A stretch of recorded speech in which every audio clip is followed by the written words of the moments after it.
The Forgotten Letter. At 72, John Mitchell had settled into a quiet life. His small home was filled with the scent of old books and coffee, his days spent reading and watching the world pass by outside his window. The years had softened him, but deep inside, he carried an unshakable loneliness. His wife, Eleanor, had passed a decade ago. Since then, he had lived in quiet remembrance, clinging to the past like dry leaves to an autumn tree. One afternoon, while sorting through Eleanor's old belongings, he found a wooden box tucked away in the attic. Inside were faded letters, photographs, and an envelope that caught his breath. It was addressed to him. The postmark? 1968. His name, written in Eleanor's delicate handwriting, stared back at him. With trembling hands, he opened it. "John, I don't know if you'll ever read this, but you deserve to know the truth. I was pregnant when you left. Our daughter's name is Margaret. If you ever wish to find her, I hope you will." The paper nearly slipped from his hands. A daughter? He had a daughter? John's heart pounded. The words blurred before his eyes. For over 50 years, he had lived in ignorance, unaware that somewhere in the world, his child had been growing up without him. His mind raced. Had Eleanor tried to send this letter? Had it been lost? Or had she hidden it away, afraid of his answer? He read the letter again, his hands shaking. What should he do? John closed his eyes, letting the past wash over him. He remembered the train station, the bitter chill in the air, the weight of his suitcase, the way Eleanor's hands lingered in his as he boarded. She had smiled, but now he understood what was behind it. Hesitation, fear, an unspoken truth. He had promised to return, but life had carried him away like a river sweeping a fallen leaf. Career, obligations, distance, excuses that now felt meaningless. And Eleanor had been left alone, raising a daughter he had never known. John sat in silence for hours, staring at the letter. He needed help.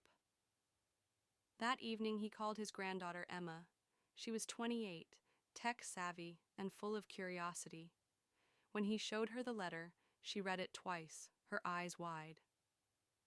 "I have an aunt," she whispered.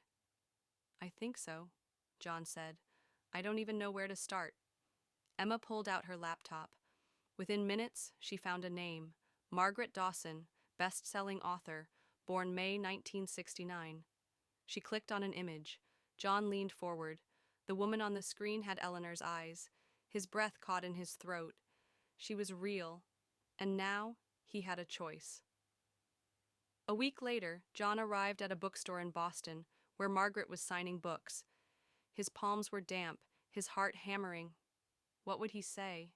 How could he possibly explain? The line moved quickly. Then it was his turn. Margaret looked up, her expression polite and professional. "Hello? Would you like a signed copy?" Instead of answering, John reached into his pocket and placed the letter gently on the table. Margaret's smile faltered. She picked it up, eyes scanning the words. "Where did you get this?" she whispered. "Your mother wrote it," John said. "I never received it." Her expression darkened. "You're saying you didn't know I existed?" John nodded, unable to speak. A long silence stretched between them. Then she let out a quiet, bitter laugh. "All my life, I thought my father abandoned me." John swallowed the lump in his throat. "I never would have left if I had known. I—" He hesitated. "I don't—" John shook his head.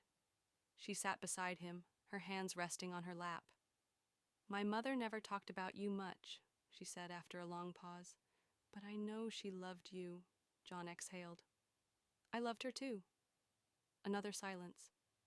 Then Margaret reached into her bag and pulled out a small, faded photo. "This was me, when I was 6.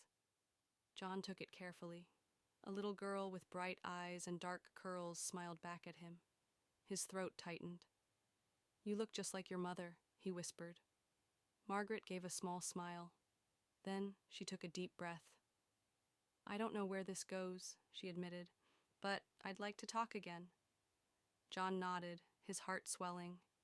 So would I. They sat together, watching the sun dip below. No words were needed. because sometimes the past doesn't return to haunt us. Sometimes it comes back to give us a second chance. The end.